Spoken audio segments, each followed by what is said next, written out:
Halo guys, balik lagi di channel Gadget Box. Dan di video kali ini kita akan unboxing dan review keyboard mechanical dari Armageddon, yaitu MKA 9C Psych-Eagle.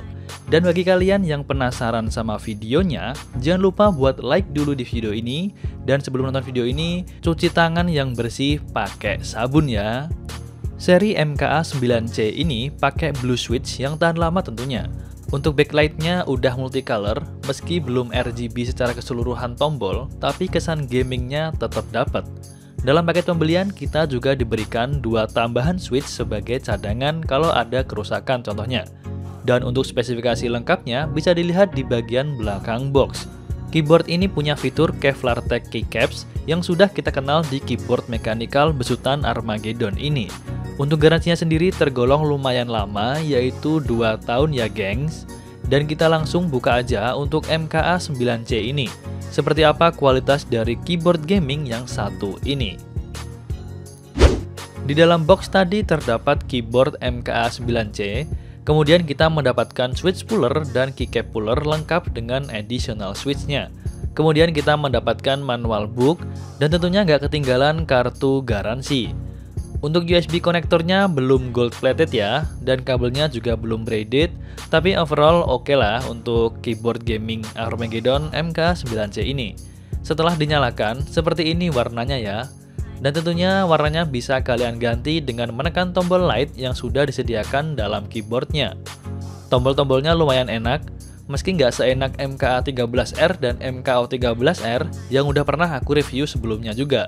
Cuman yang jadi nilai plus dari si MKA9C ini adalah adanya palm rest yang bikin tangan nggak cepet capek tentunya kalau kita lagi ngetik atau main game.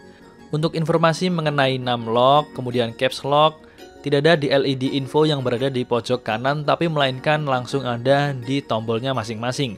Jadi kalau kalian bingung, ini kenapa kok nggak ada LED di pojok kanan atas, ini karena notifikasi atau info dari caps lock, numlock, dan scroll lock itu langsung ada di tombolnya masing-masing. Begitu guys. Sebenarnya yang sedikit aku sayangkan adalah kenapa nggak dibikin full RGB aja kayak saudaranya. Ya mungkin buat menekan budget juga sih. Overall untuk segi kualitas, aku bisa katakan keyboard ini tergolong lumayan dan cocok buat teman-teman yang belum pernah beli keyboard mechanical atau baru mau nyoba keyboard mechanical. Soalnya keyboard ini nggak mahal guys. Untuk dapetin keyboard mechanical ini kalian hanya perlu menyiapkan dana 300 ribuan saja. Untuk harga detail dan link pembelian aku sertakan di kolom deskripsi video ini ya. Jadi kalau kalian berminat langsung cek di deskripsi video ini ya. Selama aku pakai buat main game, keyboard mechanical Armageddon MKA9C ini sangat baik. Kemudian travel time-nya juga bagus. Kemudian tactile juga untuk keyboardnya. Jadi overall lumayan dengan harga segitu. Jadi kalau kalian berminat langsung aja klik link di deskripsi video ini ya. I think that's all untuk review dari Armageddon MKA9C Psych-Eagle ini. Kalau kalian suka sama video ini, jangan lupa tinggalkan like di video ini dan berikan komentar kalian apabila kalian ingin menanyakan sesuatu seputar peripheral gaming tentunya. Dan bagi yang belum subscribe, yuk subscribe channel Gadget Box buat dukung kita bikin video yang menarik setiap harinya. Saya Galang pamit undur diri dan sampai bertemu di video Tekno selanjutnya.